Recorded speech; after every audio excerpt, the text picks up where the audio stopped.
I'm pleased we're having this hearing today, but it just seems to me the timing is bad. The house is on fire, and we're discussing new tires for the tire truck.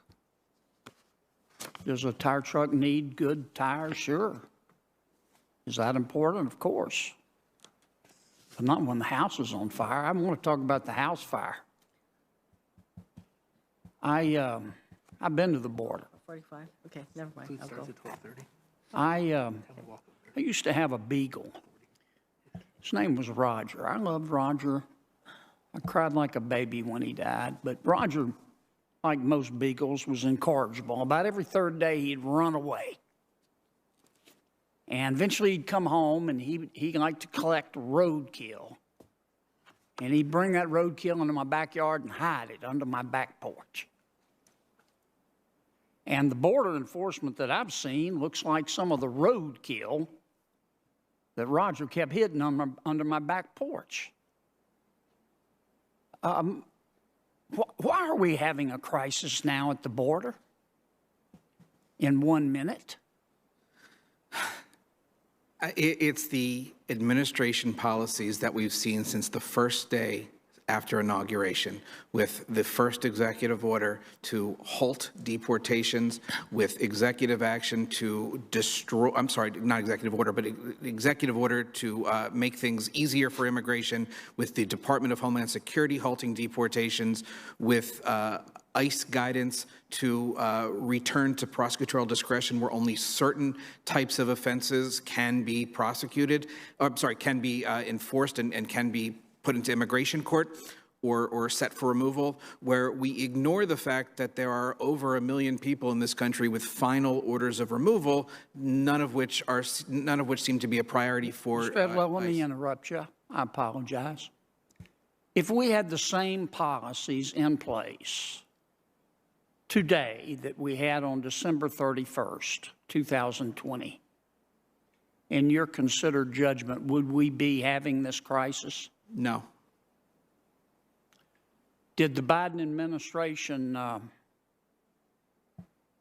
strike that? Let me try it another way. Did you meet with representatives of the Biden administration to talk about border security? I can tell you that I had at least one meeting with the transition team, with Or Jadou, who was running the transition team, and I know that that team met with many people at USCIS, every different department at USCIS, and same with other agencies within DHS. Did the people, the good people on the Biden transition team express an interest in changing border policy? I don't, based on my conversation with them, Senator, no. It was more just trying to understand what was going on and where things. Well, did you and your colleagues explain to them what would happen if we changed border policy? I did not, and that was not the questions that were being asked to me, but I know that others within the department did have that frank conversation with those team members. So the members of the Biden transition team knew if they changed the border policies, we would have a crisis. I think any change in border policy that is so extreme would result in this, and I think they had to have known that. But they did it anyway. Correct. Especially the withdrawal and the ending of the MPP, migrant protection protocols. Why do you think they did it if they knew there was going to be a crisis? If they knew that people from all over the world were going to be able to walk into our country, we don't have the slightest idea who they are. Why do you think they would allow that to happen? It could be several reasons. It could have been a tactic, a political tactic, to then come back and try to fix the border themselves. It could have also been what we've seen time and time again, that Trump equals bad. So anything that the president would have done, the former president would have done, had to be overturned, no matter how successful and how important it was in maintaining order at the border. And that's what I see this as. President Trump did a phenomenal job of giving the right people the keys to make sure that we could address the crisis along the border, that we could make sure that enforcement was where it needed to be. And unfortunately, that was just derailed on January 20th. Thank you, Mr. Chairman. basic resources, which are exacerbated by the COVID-19 pandemic. What would have happened to you, to your family, had you been forced to return to Haiti? Thank you, Senator, for the question. I appreciate that. And this is the situation. I've been here for 22 years, and I've built a life here. I have 2 US-born children that never know Haiti. My daughter is with me. She's always with me, coming to Washington, D.C., and she never know Haiti. And you know the situation in Haiti, the country is in shambles, and there's no way I can go back to Haiti with my kids to have a life. So in order for me to be here for them, like my daughter wants to become a lawyer, so she will need me to help her, to guide her, because if I go back to Haiti, it's going to be a disaster. So with the renewal of the TPS, that helped me to take care of my children, to take care of myself, my children, my family, and to continue to serve the community, to work as a nurse, as a healthcare provider, to save lives. And clearly, this 18-month extension is critical to you and your family.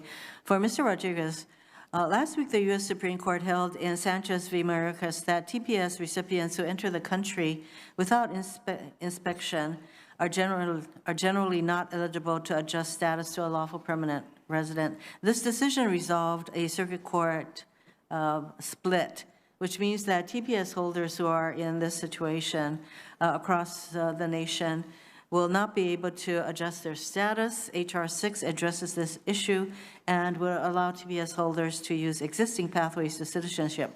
And of course, the process itself of going through and getting TPS status, even if they did not go through that process upon entry into our country, in my opinion, should have enabled them to be able to get citizenship.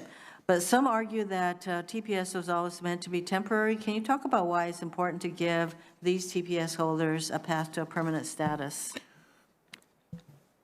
I think as I mentioned in my written testimony, many TPS recipients, when they first requested TPS, never imagined that the conditions that would enable them to return safely to their country would not come to pass, that years and years would pass before that was a realistic possibility.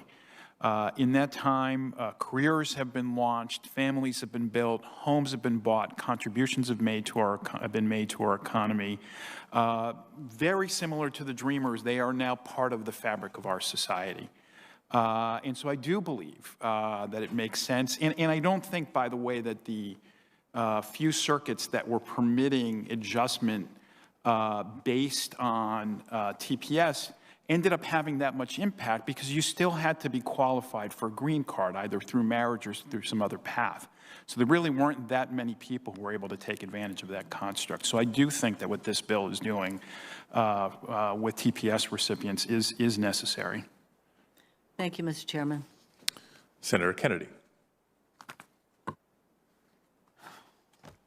Mr. Edlow.